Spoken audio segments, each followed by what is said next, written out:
Climate change. What is it? Climate change is a change in the statistical distribution of weather patterns when that change lasts for an extensive period of time. It is more commonly known as global warming. This refers to the rise in average surface temperatures on Earth. The Earth is suffering from tremendous climate change, and the fault for it are us, humans, and our technology. Ano ba yan? Ang init! Sobra! Bakit kaya, no? Tara, tanong-tanong tayo kung ba't mainit. Dami to. Ano tanong nila? Tara.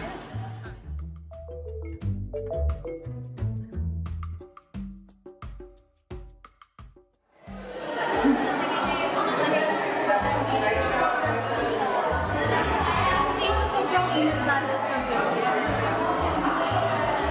Bakit po ba sobrang init na sir? Kasi, yun nga, may global warming. Global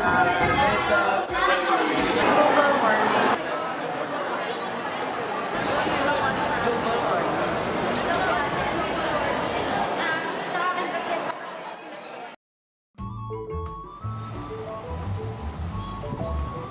So yun pala yun, no?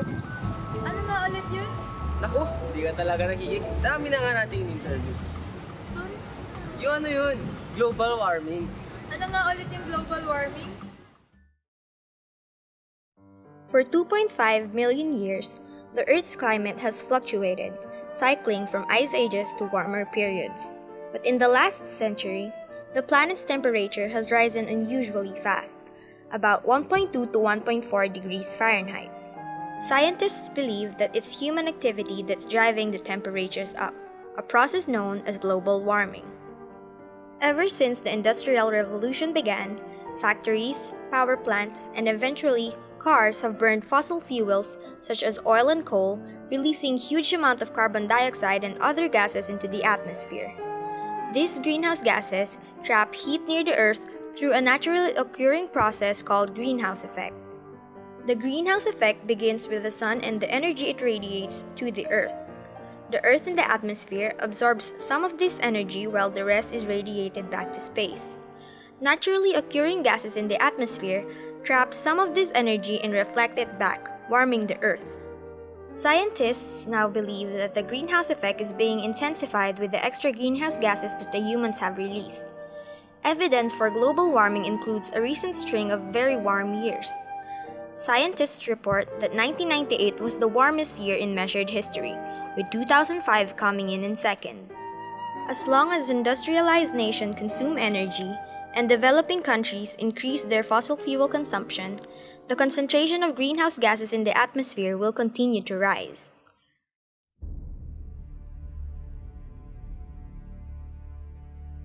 Some of the current issues about global warming in the Philippines are 1.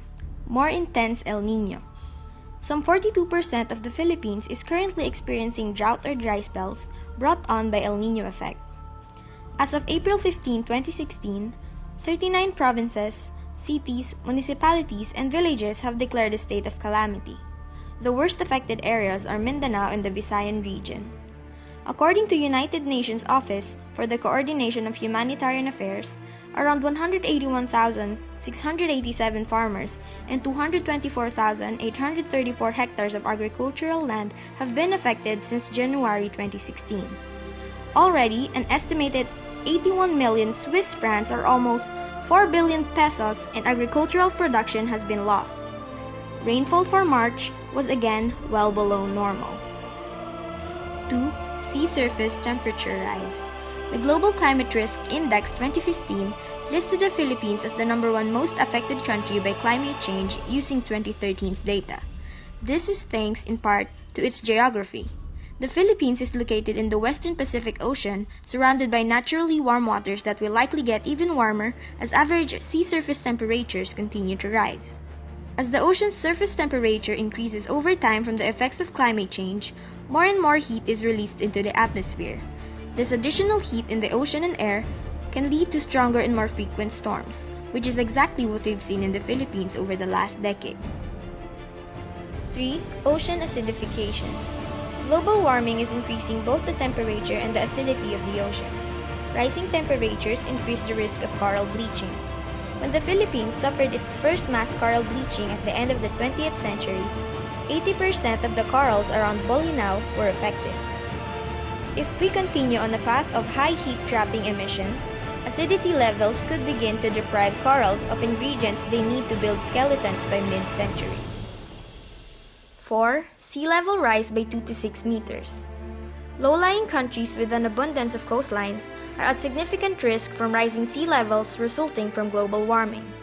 According to the data by the World Meteorological Organization, the water levels around the Philippines are rising at a rate almost 3 times the global average, due partly to the influence of the trade winds pushing ocean currents. On average, sea levels around the world rise 3.1 centimeters every 10 years. Water levels in the Philippines are projected to rise between 7.6 and 10.2 centimeters each decade. 5. Tropical cyclones to intensify. Increasing temperature causes more intense tropical cyclones, just as we've seen in the Philippines over the last decade. The tropical storm Sendong was a late-season tropical cyclone that caused catastrophic damages in the Philippines in late 2011. It killed more than 600 Filipinos. Another catastrophic event that the Philippines experienced was the Typhoon Haiyan. Typhoon Haiyan, known as Super Typhoon Yolanda in the Philippines, was one of the most intense tropical cyclones on record. It devastated portions of Southeast Asia, particularly Philippines, on November 8, 2013. It was worse than Typhoon Sendong and it was the largest, strongest typhoon on record. It killed no less than 6,300 people and left 106 people missing. The damage we've caused the Earth is slowly taking its effect on us.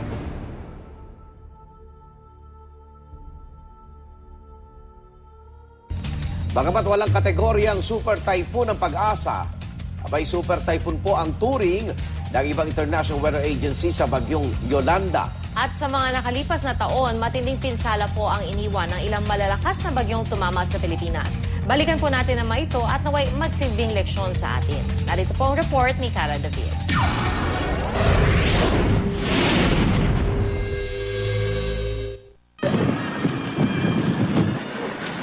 Sa lakas ng dalang ulan at hangin sa Luzon, mahigit 300 tao ang kinitil ng bagyong Loleng noong October 1998. Matataas na alon naman at malakas na ulan at pagbaha ang idinulot ng bagyong Yoyo noong 2004. Bago matapos ang 2006, binayo naman ang Northern Luzon ng malalakas na bagyo mula sa bagyong Paeng noong Oktubre hanggang sa bagyong Riming na ang ulan ay nagpadaos-dos ng mga lahar deposit mula sa bulkang Mayon patungo sa maraming lugar sa Albay. Mahigit 700 taong ipinagluksa, magpapasko pa naman. Matindi rin ang hagupit ng bagyong Pablo sa Mindanao, kapaskuhan din noong 2012. Ang bahang idinulot ng ulan kumitil sa buhay ng mahigit 1,000 at sumira sa mga ari-arian at plantasyon. 6. Rainflow, river flow, and flooding will intensify. Monsoon rainfall in the Philippines reached new highs and lows. Some parts of the country experience an upward trend in rainfall while other parts experience an intensification of drought. These two extreme poles of weather will make it more difficult for agriculture and aquaculture sectors, which are highly dependent on weather. Philippine cities are already experiencing unprecedented amounts of rainfall. In Tacloban City, rainfall increased by 257% from 1998 to 2011. More rainfall will lead to more flooding and it can trigger landslides in upland communities.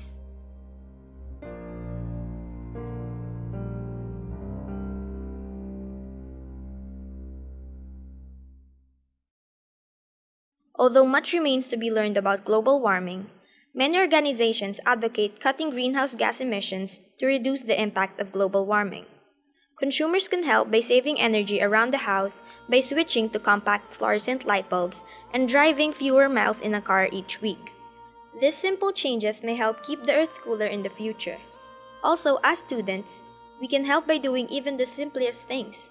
We can reduce, reuse, and recycle our garbages, plant trees, decrease the use of air conditioners, turning off appliances that are not in use, and even by encouraging others to conserve.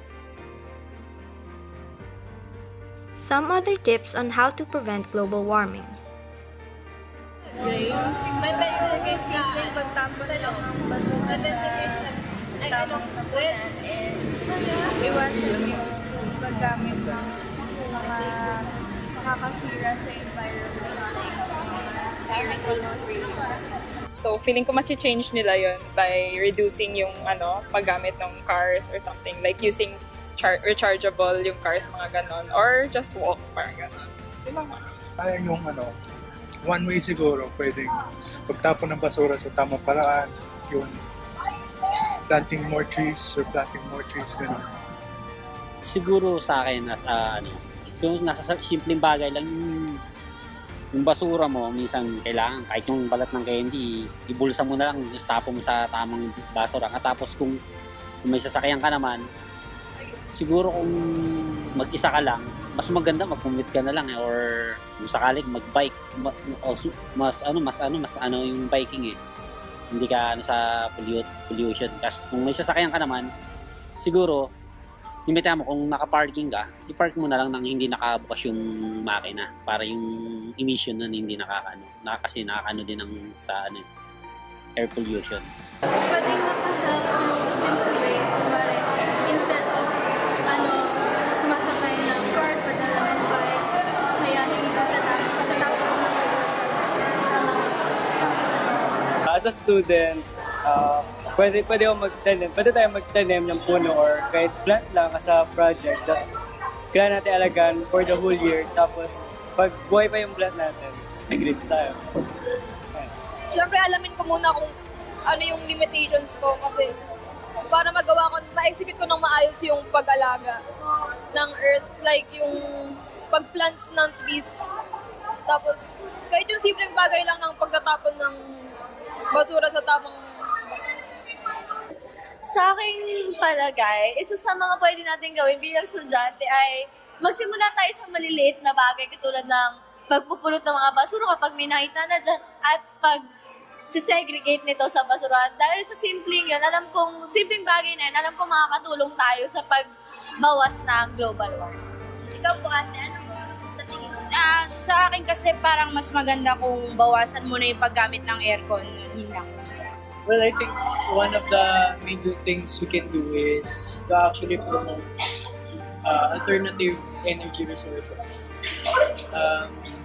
Kasi di ba present na yung mga electric cars, meron nga electric stoves. So I think we should try to switch the use of resource in a more eco-friendly manner. Pwedeng lahat tayo magpalit na electric stoves, electric cars. Kasi when we use fossil fuels, nag-emit talaga yung carbon dioxide. Lalo na yung mga kotse. And sama mo na rin lahat ng mga naninigarilyo.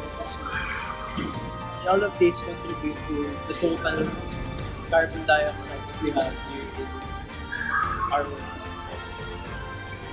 That's just my tip. I think all of us should switch to alternative energy resources. So I think as a students, what you can do is perhaps to minimize the use of aerosols. That's one. And of course, kasi global warming is a result of pollution. So as a student, perhaps you could do what is your strength? STEM. Perhaps you could invent, or for your research class, perhaps you could come up with devices that could help get rid of the CFCs.